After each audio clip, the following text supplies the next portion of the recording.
O Senhor esteja convosco. Ele está no meio de nós. Proclamação do Evangelho de Jesus Cristo segundo Mateus. Glória a vós, Senhor. Naquele tempo, Jesus contou outra parábola à multidão. O reino dos céus é como um homem que semeou boa semente no seu campo. Enquanto todos dormiam, veio seu inimigo, semeou joio no meio do trigo e foi embora. Quando o trigo cresceu e as espigas começaram a se formar, apareceu também o joio. Os empregados foram procurar o dono e lhe disseram: Senhor, não semeaste boa semente no teu campo? De onde veio então o joio?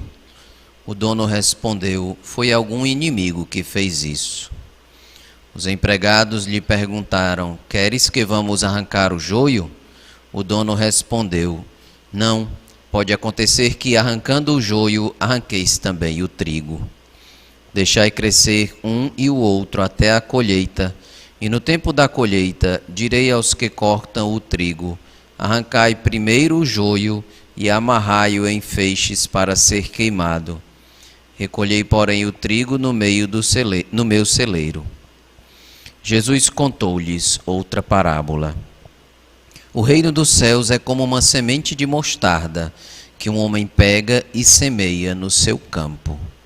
Embora seja a menor de todas as sementes, quando cresce fica maior do que as outras plantas e torna-se uma árvore, de modo que os pássaros vêm e fazem ninhos em seus ramos.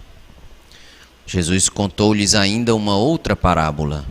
O reino dos céus é como o fermento que uma mulher pega e mistura com 3 porções de farinha, até que tudo fique fermentado. Tudo isso Jesus falava em parábolas às multidões. Nada lhes falava sem usar parábolas. Para se cumprir o que foi dito pelo profeta: abrirei a boca para falar em parábolas. Vou proclamar coisas escondidas desde a criação do mundo. Então Jesus deixou as multidões e foi para casa. Seus discípulos aproximaram-se dele e disseram: Explica-nos a parábola do joio. Jesus respondeu: Aquele que semeia a boa semente é o Filho do Homem.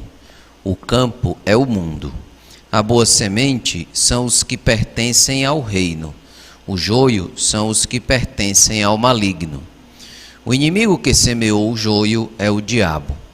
A colheita é o fim dos tempos. Os ceifeiros são os anjos. Como o joio é recolhido e queimado ao fogo, assim também acontecerá no fim dos tempos. O Filho do Homem enviará os seus anjos, e eles retirarão do seu reino todos os que fazem outros pecar e os que praticam o mal. E depois os lançarão na fornalha de fogo. Aí haverá choro e ranger de dentes. Então os justos brilharão como o sol no reino de seu Pai. Quem tem ouvidos, ouça. Palavra da salvação. Glória a vós, Senhor. Aleluia, aleluia, aleluia.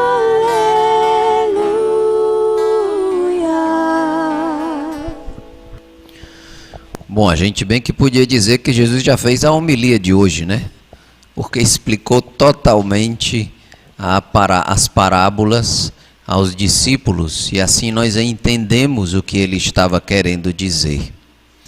É importante a gente refletir o que Jesus está querendo dizer quando ele fala do reino de Deus. Porque a gente pode ficar pensando assim: bom, o reino de Deus é quando Jesus voltar na parousia, ou então podemos ficar pensando, quando a gente passar dessa terra, então começa o reino de Deus. Na verdade, Jesus já trouxe o reino de Deus para esta terra. Por quê? Porque vencendo o demônio, o pecado, o mundo, com a sua morte e ressurreição, e derramando a graça de Deus pelo Espírito Santo, já fica para nós a oportunidade de começarmos a gozar do reino de Deus aqui nesta terra. Não ainda em plenitude, mas já do que se pode receber a partir do seguimento a nosso Senhor Jesus Cristo. O reino de Deus, portanto, nesta terra, significa o discipulado a nosso Senhor Jesus Cristo. Viver sob o seu senhorio, deixar que Ele governe a nossa vida, deixar que Ele venha e nos salve daquilo que nos destrói, que é o pecado, o diabo, o mundo. Viver sob o reino de Deus é viver sob o efeito da salvação de nosso Senhor Jesus Cristo, já experimentando a felicidade da pertença a Deus, já experimentando a reconciliação com as cruzes desta vida e já estando certos, cheios da esperança de que um dia gozaremos da felicidade perpétua, felicidade plena e perfeita diante de Deus. Ora, quem é que não quer viver assim, gente? É porque esse anúncio às vezes não chega às pessoas. Nós precisamos evangelizar para dizer às pessoas que o Deus Todo-Poderoso e Todo Misericordioso, bondoso de coração, já governa e nós podemos viver sob o seu domínio, protegidos numa felicidade de ter a um Deus tão bom. Isso já está ao nosso alcance. Ao nosso alcance. É preciso fazer um caminho. É preciso fazer um caminho. Um caminho de oração, um caminho de rendição, um caminho para que Ele governe e não os nossos inimigos governem a nossa vida.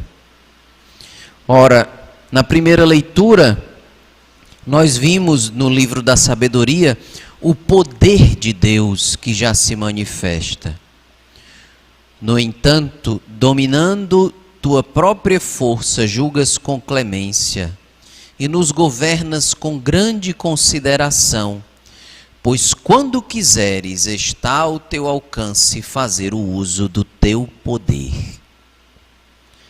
Deus, que tem todo o poder ao seu alcance, espera o momento de mostrar esse poder vitorioso.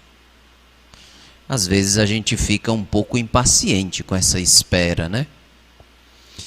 A gente olha para situações de dor, de injustiça, a gente sofre às vezes na pele essas coisas e a gente fica se perguntando onde está Deus, né?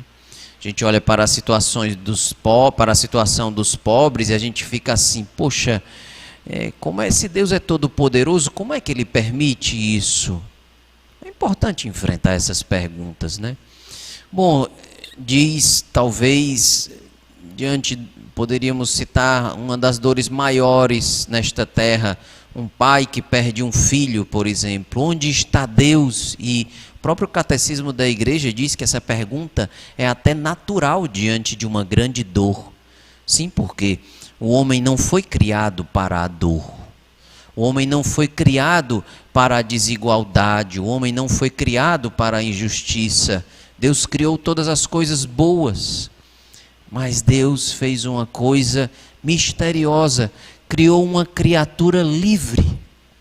Isso é um grande mistério. Fez uma criatura semelhante a si, que podia escolher ficar com ele ou não ficar.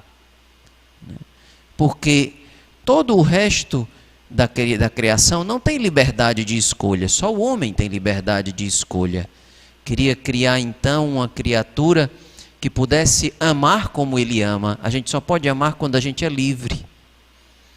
Essa grande ousadia de Deus, como Ele deu a liberdade ao homem, trazia a possibilidade do homem partir para longe de Deus, que é o pecado, viver sem Deus, se manchar com o mal. O homem escolheu isso. Daí surgiu o mal. O mal não existia, não foi Deus que criou. O mal é uma ausência dessa relação íntima com Deus. é uma deturpação da existência. E nessa deturpação da existência começou a existir tudo isso que nos causa indignação. Não podemos atribuir isso a Deus. De certa forma, a gente pode dizer essa frase: Deus não tem nada a ver com isso, no sentido de culpa. Mas Ele quis ter a ver com isso, porque Ele quis se envolver na salvação do homem, tirar o homem dessa situação. E aí, para isso, meus irmãos, Deus vai ter que ter paciência. Às vezes, a gente pensa que é a gente que tem que ter paciência com Deus, né? Que não age logo. Mas, na verdade, é Deus que está tendo paciência conosco. Porque esse mal e esse pecado tocou e manchou a toda a humanidade. Deus vai ter que esperar o efeito da graça ao longo do tempo para que o homem escolha a Deus acima das coisas pecaminosas e assim possa voltar à amizade com Deus.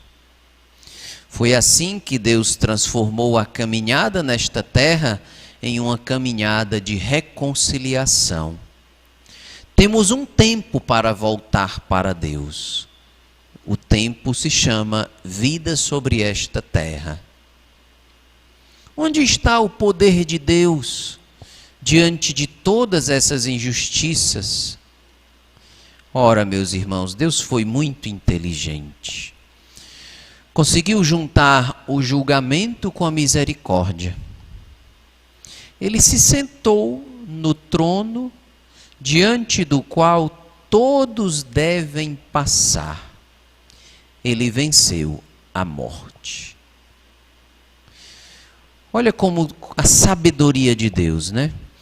A gente pode dizer assim: vem, Senhor, resolve logo isso. Como os servos aqui que veem o joio crescendo com o trigo, né? Diz: quer que a gente tire logo esse joio? Vamos logo resolver esses problemas, né? Sei lá, os governantes são injustos, né? Acaba logo com eles, né? Sei lá, acontece acidentes, que não aconteça mais, catástrofes, que não aconteçam mais.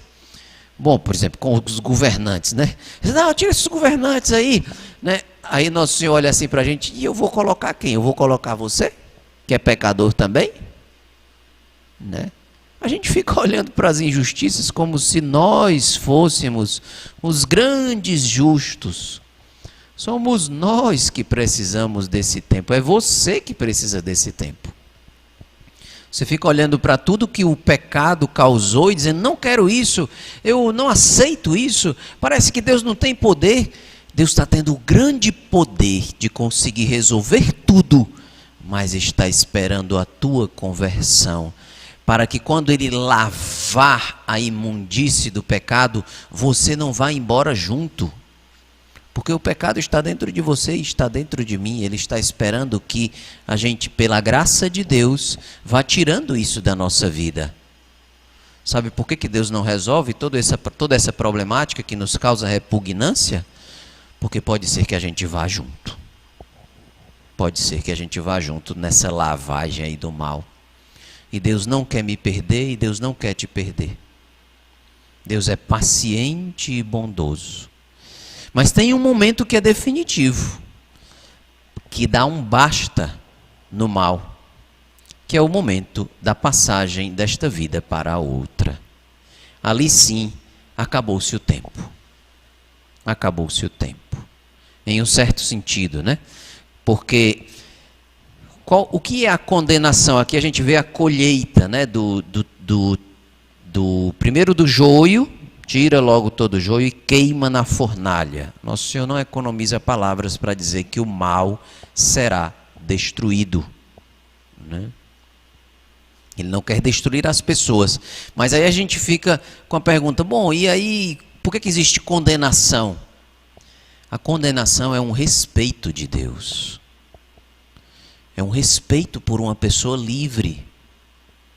Você não pode criar uma pessoa livre e depois tirar a liberdade dela, ela que sempre escolheu o mal, e dizer: eu vou desligar a tua liberdade e vou fazer de você um santo.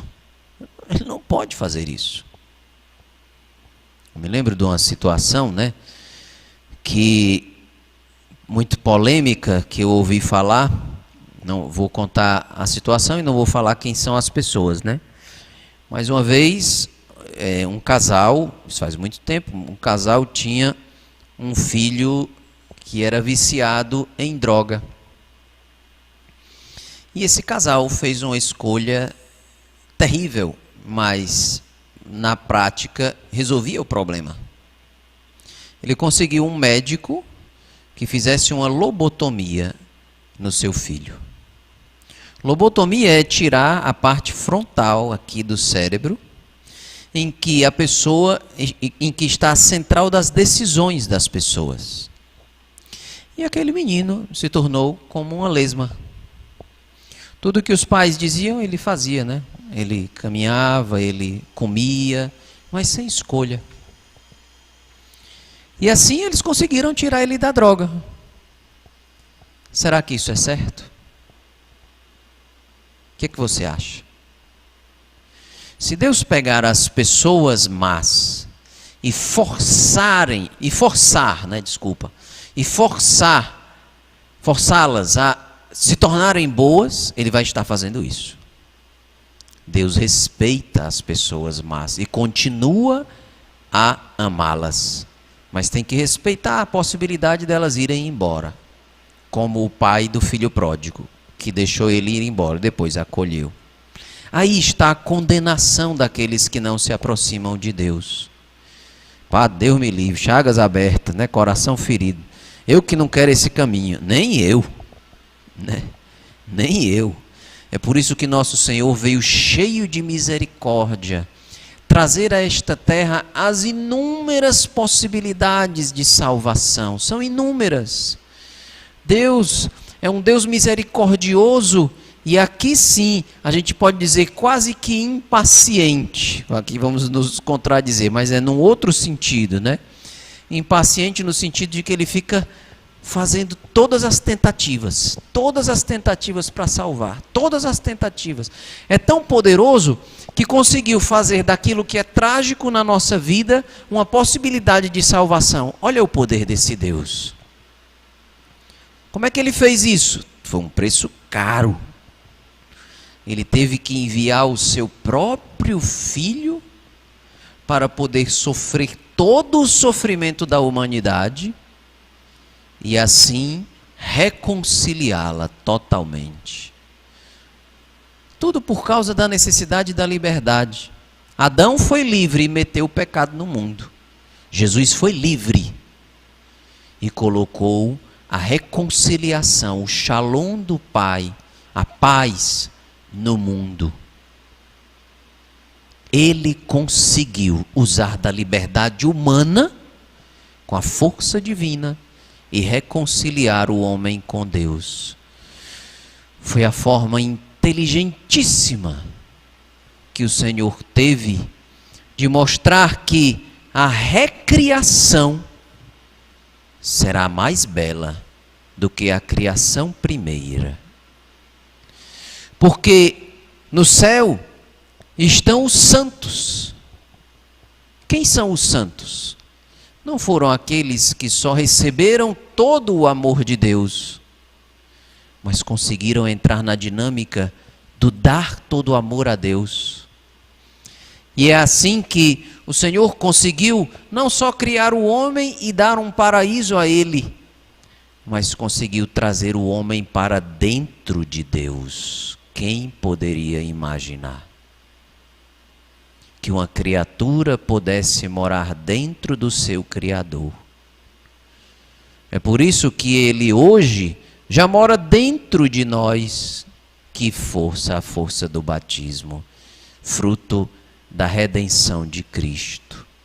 E ainda vem dentro de nós pela Eucaristia e nos perdoa pela confissão e haja instrumentos de salvação que Deus nos deu. Então, meus irmãos, a nós que vivemos nas vicissitudes desta terra, está prometida a grande recompensa. Não perca a oportunidade. O momento é agora de se colocar neste reino. Nós temos um rei, Senhor, o nosso Deus, que com muito amor governa a nossa vida e nos está encaminhando no meio das provas, no meio das dificuldades. Assim Ele nos amadurece e nos santifica. Está nos encaminhando para o lugar onde não haverá mais choro nem ranger de dentes, mas a face de Cristo brilhará para nós numa felicidade eterna que nunca mais se acabará.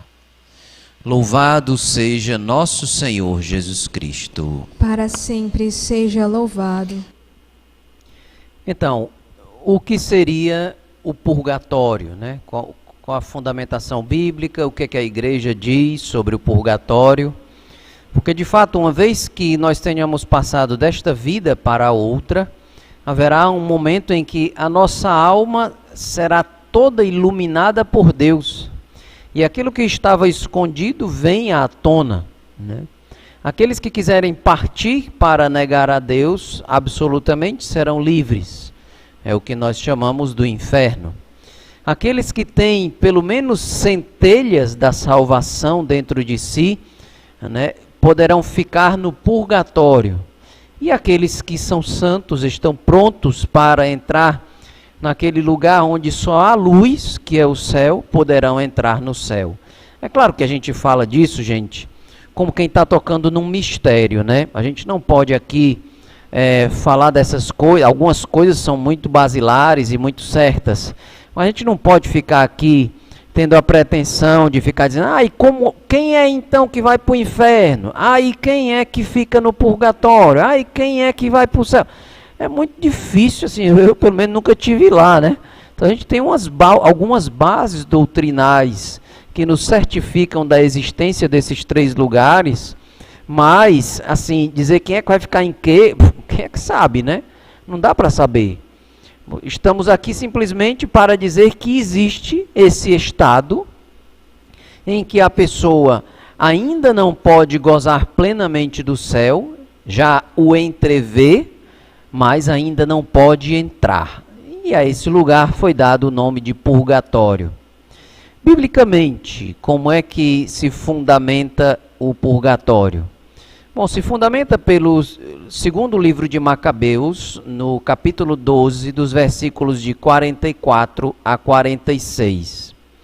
O autor sagrado, nesse trecho, louva a ação de Judas, dizendo, Judas Macabeu, né? Se ele não esperasse que os mortos ressuscitariam, teria sido vão e supérfluo rezar por eles. E acreditava que uma bela recompensa aguarda os que morrem piedosamente. Era este um pensamento santo e piedoso. Por isso pediu um sacrifício expiatório para que os mortos fossem livres das suas faltas, né?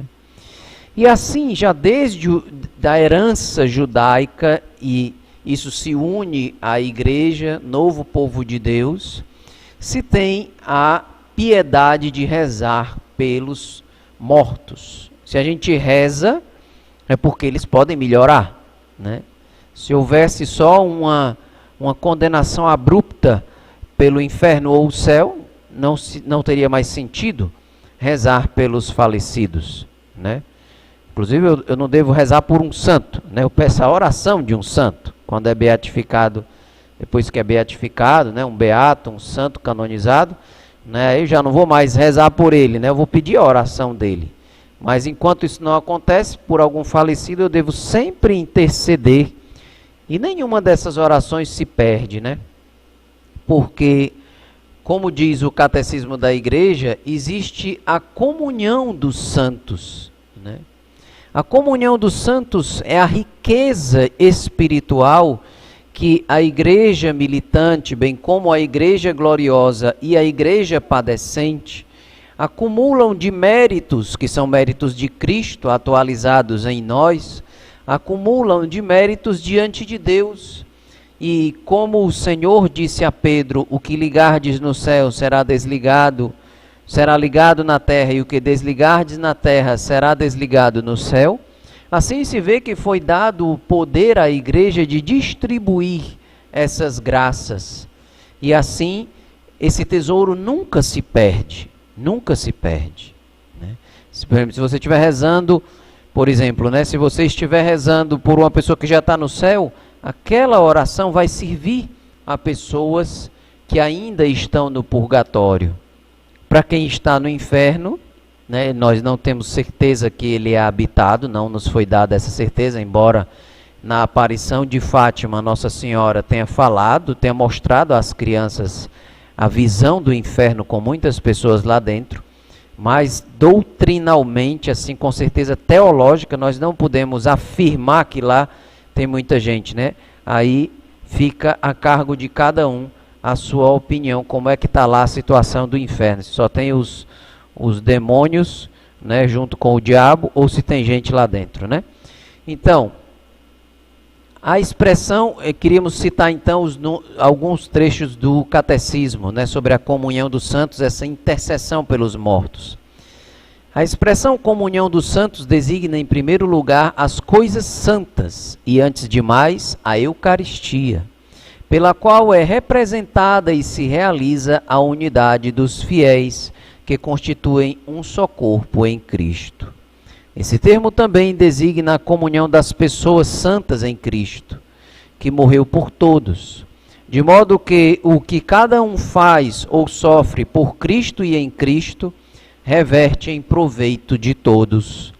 Nós cremos na comunhão de todos os fiéis de Cristo, dos que peregrinam na terra, dos defuntos, que estão levando a cabo a sua purificação, e dos bem-aventurados do céu. Formam todos uma só igreja, e cremos que nesta comunhão o amor misericordioso de Deus e dos seus santos está sempre atento às nossas orações. Então, meus queridos, o purgatório, né, é esse lugar que reúne uma felicidade, porque a pessoa já tem a certeza de estar ligada a Cristo, basta esperar. E uma dor, que é essa dor purificadora de ver o céu, mas não poder gozar dele. E a gente pode ficar se perguntando, mas quanto tempo? Né? Quanto tempo a pessoa fica lá no céu? Dependendo de quanto pecado fez aqui, fica 10 anos, 50 anos, 100 anos, 5 minutos? Né? Bom, essa comparação ela é totalmente indevida, porque não se pode comparar o tempo depois desta vida, que é um tempo completamente diferente, com o tempo humano. Né? Eu gosto de citar a aparição de Nossa Senhora de Fátima, porque as crianças, na sua inocência, fizeram perguntas desse tipo a ela, e ela respondeu. Né? Uma aparição reconhecida pela igreja. Então, agora não me lembro bem qual foi das crianças, né? Acho que foi Lúcia, que perguntou sobre duas pessoas, fulana, né? E aí quando perguntou da segunda, e Nossa Senhora disse, não, essa daí vai ficar no purgatório até a volta de Jesus. Bom, para nós pode ter sido assim a coisa mais trágica do mundo, né? Sei lá quantos 1000 anos ainda falta para Jesus voltar, ou se faltam alguns segundos, né? Ninguém sabe. Mas nós não podemos fazer essa comparação, porque o tempo para além desta terra é um tempo completamente diferente. Como diz a palavra de Deus, para Deus 1000 anos é como um segundo, e um segundo é como 1000 anos. Então, não dá para comparar o tempo eterno, né, o tempo de espera da volta de Jesus a partir da eternidade, e o tempo aqui na terra. Bom, o que é que tudo isso fica para nós como indicação? A principal indicação que fica para nós é façamos este ato de misericórdia, que é interceder pelos falecidos.